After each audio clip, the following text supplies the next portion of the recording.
Listen, I'm all for that if it's to free up time to do your purpose. But if you quit a solid job to drive Uber and it wasn't to pursue your purpose, I tell you guys all the time, guys ask me, AMS, how am I to get time to pursue my purpose if my job is 12 hours a day? First thing I tell them is, if you're serious about doing your passion or whatever and you really believe in it, go drive Uber and downgrade your lifestyle, right? I'm the first one to tell you that. Some of these people ain't even talking about to pursue their purpose. They just don't want to work a 9 to 5, so they rather drive Uber Eats and deliver somebody a bag of chips and a soda. That's the drop off. That's the drop off. I was on the elevator, seeing an Uber Dash guy coming up, bag of chips and a soda in a bag. Big grown ass man. Now, if he pursuing his passion or whatever, that's fine. But I bet he ain't. I'll put money on it, he's not. You don't quit no stable job to do Uber Eats and stuff just because you don't want to work a full-time job. That's the... I'm going to just move on off that. But anyway, guys, getting back to the savings part, guys, make sure you have a fucking savings. Because if you're going to go full throttle like that, you need to make sure you can cover all your living expenses. Don't just assume that you can just put it in the Lord's hands. Yeah, the Lord ain't got nothing to do with that. Yeah, the Lord say I ain't got nothing to do with that. Yeah, the Lord ain't got nothing to do with your passion and you succeeding. That's all on you. Don't blame the Lord. So you're going to quit your job. You're going to go full throttle into something, and you're going to put faith and hope and prayer. Good luck with that. Good luck with that. Next, guys, your talent level. How good are you in said field? Now, this guy here wants to be a fucking comedian. Great. How good are you? How good are you? You know if you good. Guys, you don't even need to ask people. You know how funny you are. You don't even really got to ask nobody. You know if your jokes are clever or corny. You know this. Guys, I can say a joke myself and I'm like, man, that was pretty funny. Oh, I can say a joke and I'm like, that was kind of whack. Nobody really has to tell you. All you guys, you know when you say something funny. You know when you're funny.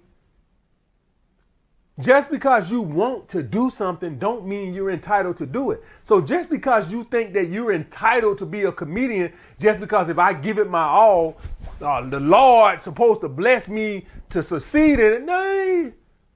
No. If you ain't got the talent to be a basketball player, you're not entitled to be a basketball player. If you don't got a natural born talent in it. You have to have like a set talent level, given talent level, naturally, from God, from nature, whoever, to succeed in something. And then you can improve upon that to make a living off of it. But if you know you suck at basketball, I don't give a fuck if you go out there and shoot 20,000 shots a day. If you can't shoot, you can't shoot. Just because you work hard at something doesn't mean you're entitled to do something. I've seen YouTubers, man, who had good thumbnails, good graphics, good sound quality, and 100 views. And I've seen people on YouTube, you check their channel, they got 2,000 subscribers, and they have 2,000 videos. And they've been on YouTube 8 years.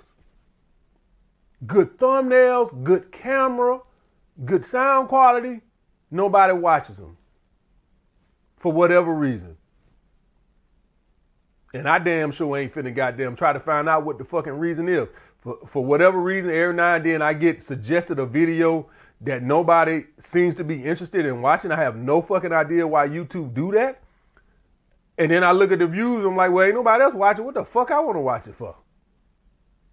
That's called pre-selection. Yeah, that's called pre-selection. But getting back to my talking point, your talent level. And don't go ask your mama and your daddy and your brother. They gonna lie to you and tell you you're good. Some of them will. Some of them will be straight up honest with you and let you know. I'll say that. Some of them will. But y'all guys want to know what a lot of time the family members base their opinion off of instead of your true talent level? They'll base it off of your responsibilities. Right? They'll tell you, yeah, you okay, but you got 2 kids, or you okay, but you got bills and responsibility. A lot of times they don't base it off of, are you actually really good? They might think you actually really good and still tell your ass, yeah, but you need to go to work because you got a kid to take care of. Okay, guys? And I'll just add that in there too. That wasn't one of my talking points, but it just came to me saying that is, I'm going to add this in there. Should you risk it all? What's your responsibilities?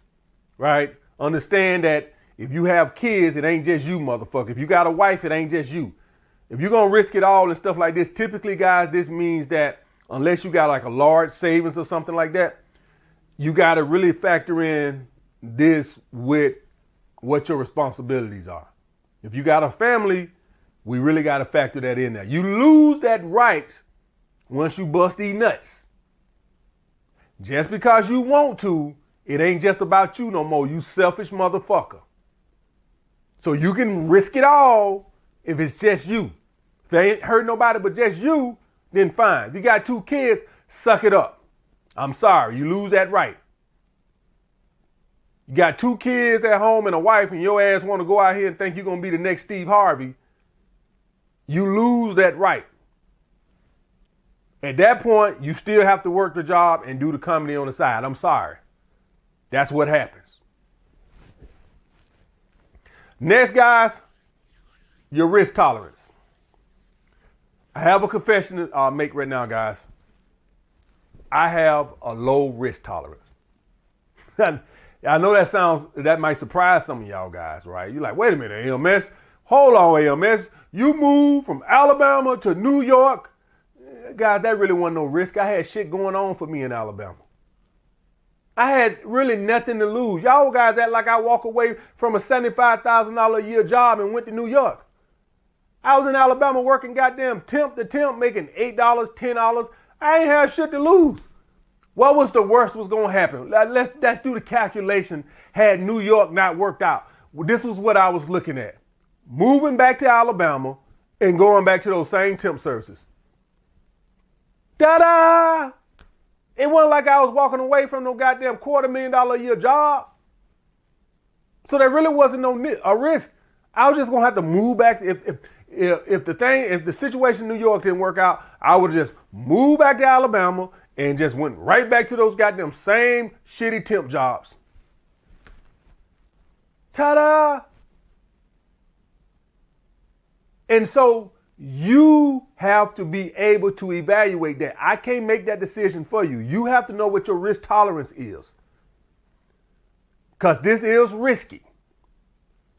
I know for a fact I don't have a high risk tolerance. I typically like to have something in place to where it's like I can't fail. So case in point, do y'all guys know when I started to gave up all my clients to become a full-time YouTuber? Was when I had well over 3,000 patrons, closer to 4,000. When I let all my clients go in 2019. Started YouTube October 2017. My last client finished his last session, my boy Mike, it was like April 2019. I had almost 4,000 fucking patrons. I had like 200,000 subscribers. Might have had more. I can't quite remember the exact number. Right now, I'm doing my new business venture, and I'm still doing this. I ain't gonna just let this go on a hope and a prayer I can build my new business until my new business makes over, I don't know, $500,000 a year. Y'all gonna keep seeing my bald-headed ass on here until then. If that's 5 years, that's 5 years. If it's 15 years, it's 15 years. Get used to this bald head. I will be here. I'm finna just Like, go for it. I'm just finna stop making YouTube videos and I'm just finna put my hope in, I know I can do it. I know I can. I know I can. Fuck that bullshit. And for all y'all guys wondering, well, AMS, you was doing a security company.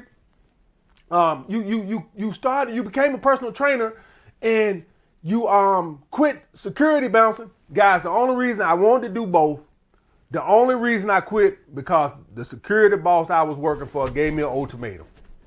He asked me to do a job, and this was like the third job in a row, extra, outside of normally what I do, that he asked me to do some extra time. And I said, oh man, I got to train a client in the morning. He said, hey, listen, man, you just want to stop doing security work and just focus on the training? He basically gave me an ultimatum, and I waited a couple minutes and I said, yeah, man, I wanted to keep doing both, at least do the security a couple days on the weekend. I couldn't do it 5 nights a week no more, right? I knew that, but I was still doing 2 days a week, and he wanted to get another day out of me, and he basically gave me an ultimatum, and I just said, fuck it, okay. So that wasn't my call. If he would